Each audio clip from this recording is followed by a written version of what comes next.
Welcome back to the Daily Drum on WHUR and Sirius XM channel 141. This is the Insight segment. I'm Harold Fisher. The deadline is midnight for a federal government shutdown. The Senate plans to vote today on a bill that will keep the government funded through the end of September. Now, this comes as there appears to be a split in the Democratic Party over the GOP funding bill after Minority Leader Chuck Schumer said yesterday he would support the bill. The D.C. Mayor Muriel Bowser said earlier this week the bill would not save the federal government money since most of the city's budget is funded by local taxpayers. And D.C. Council Chairman Phil Mendelson added that the city would have to cut funding for public safety, education, homeless programs, and other services to meet the demand. Now, joining me to talk about this and what it means is Dr. Oye Owolawa, D.C. U.S. Shadow Representative. Boy, my mouth is not working today. No worries. But, Doctor, we're going to get this together. Also, we will eventually be joined by Howard University political science professor Dr. Ravi Perry. But thank you so much for joining the conversation. We are still counting down. It seems that Minority Leader Schumer may have taken the anticipatory wind out of the sail on yesterday, at least for the federal government as a whole. But for the District of Columbia, the hatchet still looms. Absolutely. And first of all, thank you for inviting me for this important conversation. Sure. And to give a little bit of background of this conversation, DC is not a state. We're a federally controlled district/city. And we get some of our funding from the federal government, but the majority of our budget is based off of how much money we raise from tax dollars. So the continuous resolution that's being proposed, that was passed by the House and now being voted on in the Senate, reverts us back to our fiscal year 2024 budget, which is about $1 billion under our current fiscal 2025 budget. Now, the reason why this is such an issue is because the money that's being frozen is a locally raised money. So you're talking about $1 billion that won't go back to the federal government, $1 billion that was already been, a lot of it's been spending on because the fiscal 2025 actually began in October 2024. And that's why Mayor Bowser, that's why Chairman Mendelson and the rest of the council is raising the alarms, because we already spent a lot of that money on staffing, on police officers, firefighters, teachers. And if this continuing resolution passes the Senate as is, a lot of those jobs will be cut. So we're really trying to make sure we tell the Senate to not pass this current resolution and make sure we can restore it to the fiscal 2025 limit, because that's how we've been able to do things for the past 20 years. Whenever there was a continuing resolution, there's been that mandate that was introduced by Congresswoman Norton years ago to not affect the District of Columbia's budgets. That's what we're fighting to do, continue that tradition of keeping our money intact. You were on Capitol Hill yesterday. Yes. Tell me about that. Yeah, so me, a bunch of elected officials, a lot of concerned residents and their kids went to the Hart building, which is the Senate, one of the Senate buildings. We were in the lobby. We spoke to a lot of senators, a lot of their staff members, and really try to let them know that although they may represent different areas of this country, they live in D.C. Their staff lives in D.C. If you want this city to be as safe as possible, as healthy as possible, and they want their kids to learn at a high rate, that we really need to reconsider this continuing resolution and add our money back to our budget. Were you able to talk to any Republican senators? Yeah, well, not any senators, but I did speak to a senior advisor of a prominent Republican senator.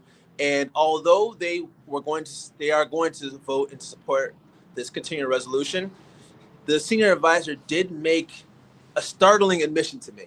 He told me that 54% of Americans supported shrinking the government, shrinking the amount of money that they provide to the agencies in DC in general. But there is one caveat. people around this country don't know that there's 700,000 Americans living in the nation's capital. They don't know that the money that would be quote unquote saved isn't going back to the federal government. It's our local money. And when you provide that information, then their minds start to change. For example, Susan Collins, a Republican senator herself, she had no idea why we weren't able to keep our money. And she's actually considering adding amendments and having conversations and possibly not voting for this continuing resolution. And that's a Republican. So, really filling those information gaps are really critical in allowing DC to essentially keep its own money. Let's go back a little bit, because what you're sharing, I think, is really important. Let's talk about the House, because this is where it all started. Yes. This particular issue, this started in the House, and one of the rhetorical questions that I've been asking about this is that why not just leave DC alone? Why not just leave DC out of this? Why not have the have that portion of the original House bill without DC? Do you help us understand why DC is getting picked on in this particular map? Well, you're bringing on two different issues. This is the idea of our fight for DC statehood. Now, while most people think of our fight for statehood just as voting representation in Congress, which is very important, it also impacts every other aspect of life here in the nation's capital. Whether it's our ability to pass our laws without federal intervention, whether it's now our ability to control our own budget. This is what happens when you don't live in a state. No other American outside of DC residents have to go through this. So if you live in Texas, if you live in Baltimore, if you live in Los Angeles, your budget doesn't have to go through a congressional review like this. Then now more to today's time frame, when this original continuous resolution was introduced, a lot of people thought it was by accident that we were reverted back to the fiscal year 2024, losing that $1 billion of spending, which we already started spending, to be honest. So it's almost like a $2 billion loss, not just a $1 billion loss. So Congresswoman Norton introduced an amendment that would address this issue. Speaker Johnson of the House blocked her from even submitting it, showing that they actually wanted to penalize DC. And what I think is happening is that folks want to beat up on the District of Columbia. They have already introduced an anti-home rule act called the Bowser Act, which will eliminate the mayor and the council if passed.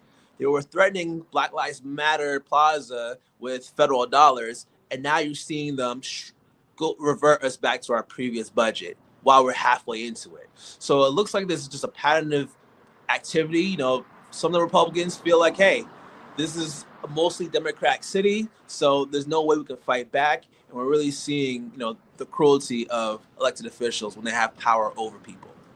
But the thing that I think is also particularly interesting, long before President Trump was elected to this second term, a lot of members of the House, particularly GOP members of the House, were loudly complaining about DC crime and making sure that it is safe. And so it seems to me that this is counterintuitive. I mean, we're going to talk about some of the other services that could be not necessarily lost, but hamstrung if this CR goes through. But let's just talk about public safety. It seems a bit short-sighted, and correct me if I'm wrong, that you would force the district to have to cut $1.1 billion with a B dollars, which could affect public safety, police officers, and things like that, if you are so concerned about public safety in the district. Yeah, the Republican Party has become the defunders of police. They've become the defunders of fire EMS.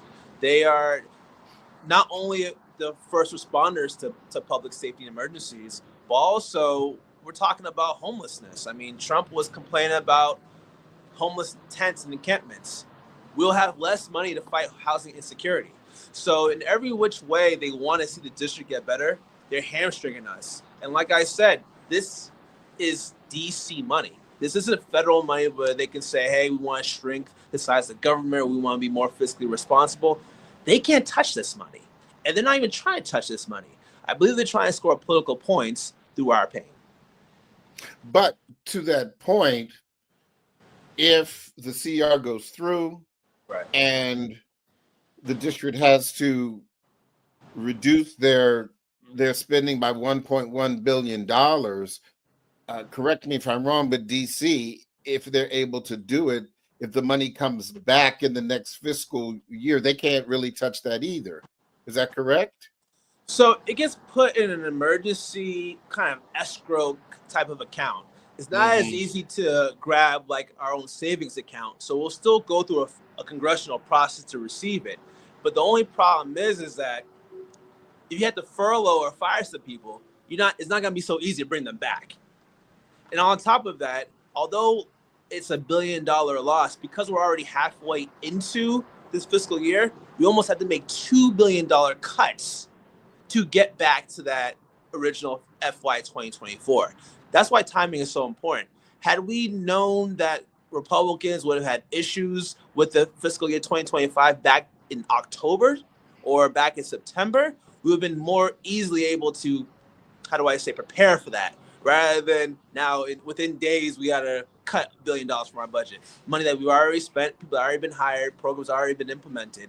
And on top of that, we're going to probably see a hiring freeze. So you're hearing about federal workers who've been furloughed, fired, trying to find new opportunities within a local government. Now those jobs that were posted aren't available to be applied for because now we're going to have a hiring freeze. So it's not even just today or yesterday that's going to be impacted. It's going to have lasting impacts for the next 5, 10, maybe 15 years. What do you think this will look like if approved by the Senate for the district? The immediate effect is, of course, that the mayor and the council will have to go through the process. And I think it's what they have to start doing this. It has to be done within 5 days. Absolutely. Well, we're already in our budget season. So it's going to impact. It has to be done within 5 days after this passes. Yes. So I believe some council members have proposed maybe doing some emergency legislation, maybe the attorney general's looking at maybe a lawsuit or injunctions. At the end of the day, there's going to be essentially a hiring freeze. People won't be able to be hired at the same rate. I believe that it may be some folks who are furloughed for a short time frame, and you're going to see a lot of essential services being cut. I can see officers possibly being furloughed. There was a time where they were working on actively recruiting more people. They're trying to put resources into the cadet program to really hire from within the communities. Now those programs are going to be severely impacted by such a cut. So you can definitely see a lot of programs kind of ending. Hopefully too many folks won't lose their jobs, and I can expect that the council will look into some type of emergency legislation to access some funds and really trying to find ways to at least pay our current expenses.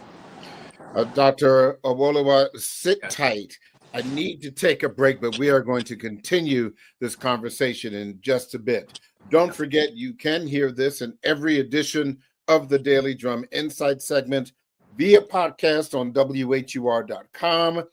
The original Quiet Storm with Raheem Devon is next on WHUR. I'm Harold Fisher. This conversation continues on Sirius XM channel 141 and 96.3 HD2 in just a few seconds. Welcome back to the Daily Drum on Sirius XM channel 141. I'm Harold Fisher. We continue our conversation about the threat of a federal government shutdown. My guest is Dr. Oye Awolowo. He is DC's U.S. Shadow Representative. we were talking before the break about what this could possibly look like. You were on the Hill yesterday lobbying against this 6-month CR, and I'm assuming in support of a 30-day CR that was originally proposed by Minority Leader Schumer.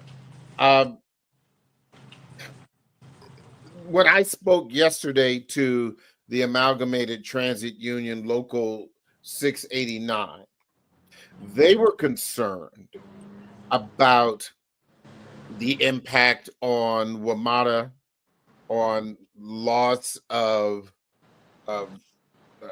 services or that they deliver, transportation services, buses, how Metro runs, and the like. And the point that I made with them yesterday is that we know the general manager, Randy Clark, came in here with a really steep mountain to climb to get Metro back together. And of course, they talked about the $750 million deficit that they were running and all of the issues that Metro has had. And just when it appears that Metro is getting its wheels on the right track, this happens. This is just one of the things that could be impacted should this 6-month CR pass. Absolutely. I mean, but there are other things as well. This isn't just about DC, because we border Virginia, we border Maryland. Is it overstating it to say that what happens to DC could very well impact the DMV?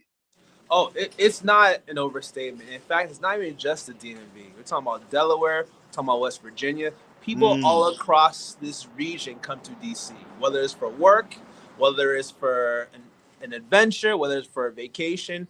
And this CR really impacts quality of life, public safety, and just the vibrancy of our community. We're not lost at the impacts across the country, but we also don't want to be forgotten too. We don't want to be played like a political football between different parties when they want to essentially make an agreement and negotiation. We're tired of being a chopping block in DC. We're 700,000 Americans paying income taxes, serving in wars, doing everything like anybody else in this country are, and we would demand to be treated the same way with equality and respect. Let's talk about the Minority Leader Schumer for a moment. Up until yesterday, the word from him was that the Democrats in the Senate had the votes to block the 6-month CR. Absolutely. What happened? You have to ask them. We believe in leadership. This should be a bipartisan issue. This shouldn't be a partisan thing where folks say, let's just worry about how many votes are in DC compared to my home state. We in DC, we want everyone to go back to work. We're not just focusing on ourselves. We really want to make sure federal workers all across the country can keep their jobs. But what we saw here was some sort of epic level of disregard for DC residents. And DC residents aren't the type to forgive this kind of thing. Not all of us were born in DC. Some of us were born in areas and we have friends every single place. And not only are DC residents upset, we hear that senators, the Democratic senators, are upset. We see House representatives, whether it's AOC, Jasper Crockett, and beyond, upset about Minority Leader Schumer's decision to back this continuing resolution. And as a Democrat, if you wake up in the morning and Donald Trump is praising you, you're probably on the wrong side of the issue. All right, not to be partisan here, but when you go up on stage and say bad things about Trump and say, I'm still going to pass this resolution, and then the next morning Donald Trump's calling you a great person, you should reconsider what you're trying to do. Now, I understand there's political ramifications for this. Maybe he's trying to cover for some Democrats that are in swing districts, but you shouldn't have to sacrifice DC residents to do so. As I mentioned before, this is our money that's being frozen. That's like me telling you, hey, you're gonna get paid $200 tomorrow, and you already start spending some. And he's like, you know what? Just kidding, you're not getting it. And someone's saying, you know what? Let me just sacrifice your situation because I want the people that voted for me to be all right. That's not a profile for courage. That's not a profile of valor. And I hope he reconsiders, and I hope other senators don't follow that lead. As I mentioned before, Susan Collins, a Republican, is most likely going to address this negatively if it doesn't positively impact DC residents. And I wouldn't want to see a Republican senator have more of a backbone than our minority leader in the Senate. But as we know right now, and of course we won't find out until the vote, but not all Democratic senators are on board for this. That is, and that could certainly change. But as I mentioned yesterday, we're talking about a rock and a hard place. A rock for DC, in between a hard place for federal government workers. And we do know, I'm paraphrasing here, but the word from Schumer yesterday, before changing his mind, was voting for this 6-month CR would give the Trump administration carte blanche to continue to do the things that it has been doing with Elon Musk and Doge. But shutting down the government will also hurt. So, I mean, you've got pain on one side, pain on the other side. It's a lose-lose politically for the Democrats, and a lose for some federal government workers, courts notwithstanding right now, who may still lose their jobs, and a lose for the district government. Yes, and I understand that that perspective. I mean, 1 of every 5 DC workers work for the federal government.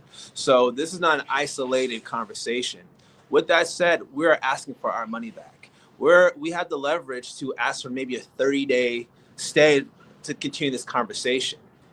This shouldn't be either or question. I mean, the reason why people are in leadership isn't for the easy times. It's for difficult times like this. This is why you're the minority leader. This is why you're a senator for so many years. So you can utilize what you have to make a best decision for every single person and not sacrifice some for the most. I believe that there is a way to just do it the same way it's always been done. This isn't a novel idea. We've been balancing our budget for the past 20 years. We've had autonomy within this system for the last 20 years. We have a AAA bond rating for the past 20 years. So it's not as if we need the government to help us. We just need them out of our way. So with Minority Leader Schumer deciding to publicly support and vote for this CR gives that much more traction to other Democrats to say, you know what, forget DC residents. And we can't allow that to happen. You know, we have heard a lot of talk from the Trump administration, indeed from President Trump himself, about making Canada the 51st state. Well, those of us who are from DC, live in DC, who love DC, we've been talking about statehood for years and years and years. What is your take on the irony of that? Yeah, well, I appreciate Trump's energy in expanding our union. You know, not only is he talking about Canada, he's also talking about Greenland. There's a bill in Congress to change the name from Greenland to Red, White, and Blue Land, and all this stuff. So we just wanted him to focus that energy on DC residents. You know, we've been asking for statehood, unlike Canada, unlike Greenland residents. We've been putting together the energy. We passed a constitutional referendum about, I believe, 10 years ago, where 86% of DC residents said they wanted to be a state. We don't want to be retroceded into Maryland or Virginia. We want to have statehood. We want to have autonomy. We want to have protection under the law. We want to be first-class citizens like our neighbors in every other state. So while I appreciate Trump's energy in trying to make Canada and Greenland states, I would prefer him spend his energy on DC, making us a state. Politically, though, I mean, let's, just for the sake of this conversation, consider Canada's political leaning. they are Canada is more progressive than conservative, which is not to say that there aren't conservative leanings in some parts of the state, but I mean some parts of the country.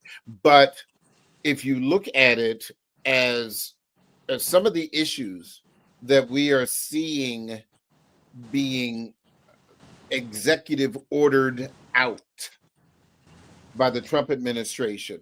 Let's talk about environmental issues, climate change issues. You look at the western part of Canada. If you look at the racial and ethnic diversity in its largest, most populated city and province, Toronto in Ontario. Canada, in a lot of ways, politically as well as visually, looks a whole lot like Maryland and DC than Alabama and Mississippi. Absolutely. And while I admire the political leanings of Canada, the biggest thing is that they don't want to be part of the United States. Trudeau has mentioned that profusely. I mean, while Trump called him governor, they are over here waging anti or retaliatory trade wars against us. Now, while I admire their political leanings, they don't want to be part of the United States. They don't want to become a state, but we do. So if Trump is looking anywhere, you can just go outside, cross the street, go to Pennsylvania Avenue Northwest, and see a bunch of DC residents that wouldn't mind being residents of the 51st state. And listen, just to make sure that we are, being timely and accurate, Trudeau is no longer prime minister as of today. Mark Carney was sworn in today. Mark Carney is a member of the Liberal Party. He is what we would certainly call a progressive here in the United States. And so again, it just doesn't seem as if this would be the right thing to do as it relates to trying to talk about Canada being the 51st state. Let's talk about DC. Joining us now is Howard University political science professor Ravi Perry. I didn't think you were going to make it, Ravi.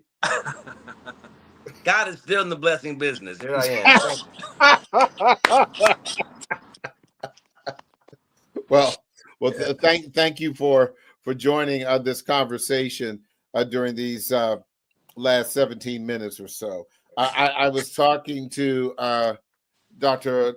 Awolowo about the statehood issue and Canada, as opposed to nobody's talking not only about DC statehood, but as it relates to this continuing resolution, DC's just not getting any help.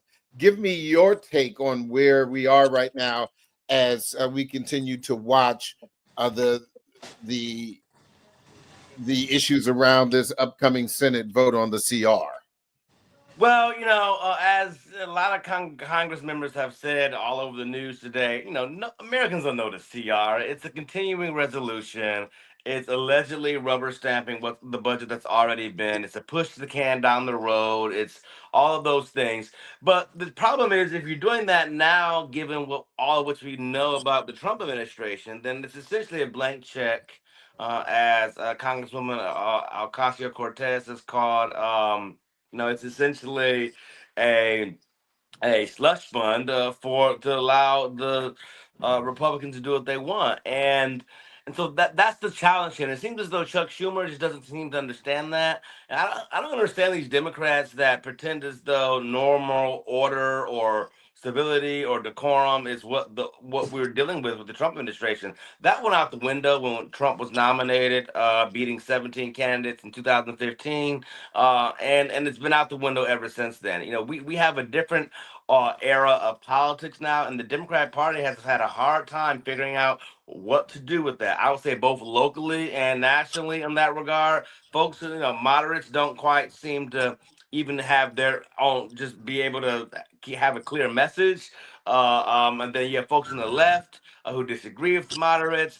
And we really need like our own convention again, that's not centered around a presidential election, but that's just really about coming together, almost like we did in 1972 with the National Black Political Convention in Gary, where we just come together and we hash stuff out, and we don't have an election to worry about. That actually might be the best thing that we can do for those minority groups that rely on the Democrats to try to speak their issues, because it's not happening from the Republican Party.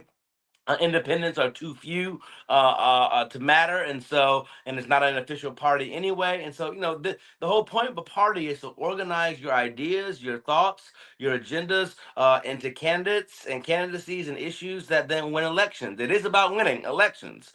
That is the point of a political party. And the Democrats seem to have forgotten that. Just like when one of my favorite Democrats, the longest serving woman in the House, Democratic House a representative member, Marcy Kaptur, in my hometown of Toledo, Ohio, she was one of the 10 people who voted against Al Green and for him to be censured. Like, what are Democrats doing? Like, not understanding the moment, not reading the room, as the young folks say.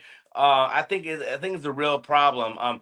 And here locally in D.C., you've got Muriel Bowser, tearing up Black Lives Matter Plaza, as if somehow kissing Trump's behind is gonna make him pull that $1 billion back into the continuing resolution. It's not. These people are not playing fair. They're not intending to play fair. This is not a bipartisanship era that we are in. This is a dog eat dog fight, and Democrats need to get in line. Well, let me ask you this before I bring you back, Dr. Owolewa. The Ravi, my question is, because the mayor said that she is trying to defend and protect the residents of the District of Columbia, and you said what you said. It happened. Okay, we're going to tear up Black Lives Matter Plaza. We're going to remove the homeless. And what's that old fable about the scorpion getting the ride on the, what is it, the turtle across the water or whatever? And it's like, well, you still stung me. And he said, well, I'm still a scorpion. Right. So forgive my, I ain't that old, Harold. I know. But you get my point. Yeah. So I guess as it relates to the District of Columbia and the mayor's fight with the Trump administration and GOP members of the House, is it time for her to just say, you showed me who you were, we tried to work with you? I mean, she just doesn't have a whole lot of leverage. Well, she's not going to have. DC has no leverage at all. But by the way, we ain't never had leverage. So that's not the only leverage we have. Is if you care about 702,000 people, who don't have voting rights. But if you don't care about 700,000 people who don't have voting rights, then DC has no leverage. We had to fight for this is 100-year-old issue. But you can't claim that you want DC to be the 51st state while Trump is going around saying that Canada's the 51st state and claiming you're representing the best interest of DC when you can't even put out a press release talking about that. And instead, what you're trying to do is to appease him by erasing the few symbolic measures that we do have.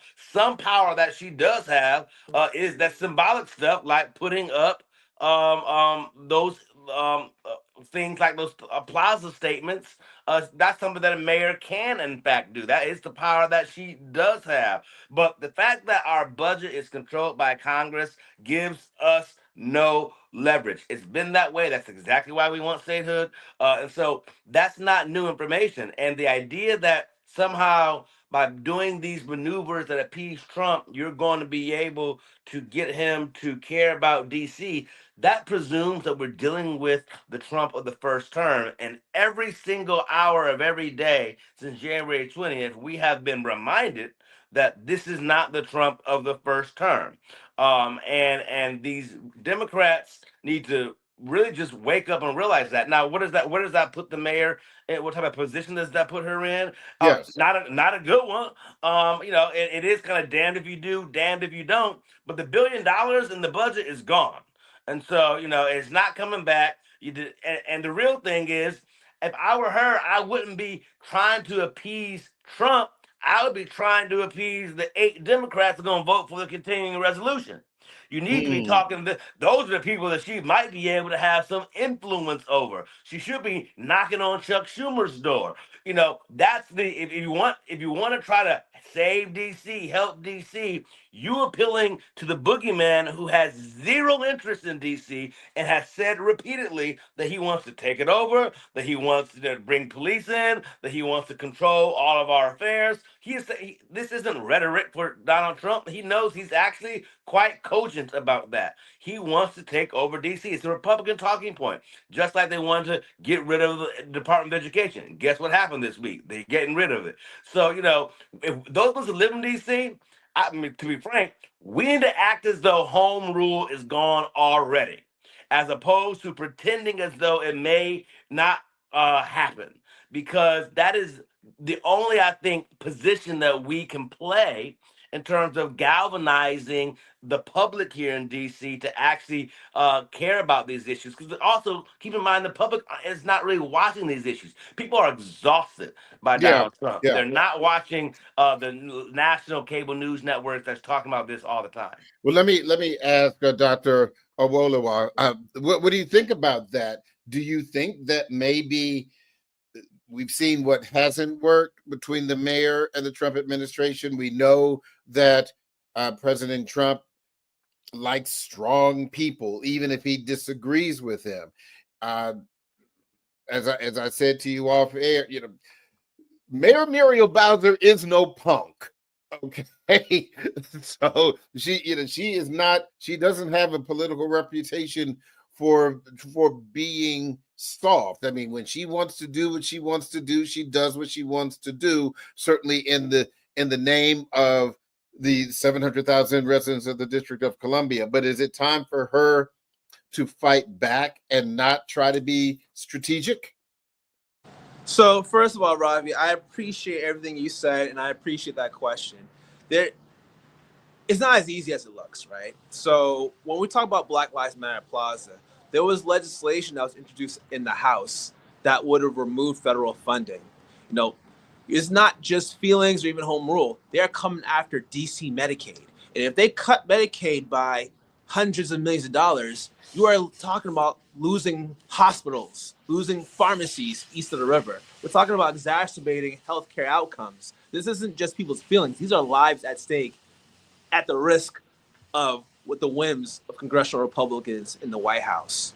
Now, in terms of knowing who Trump is, we know who he is.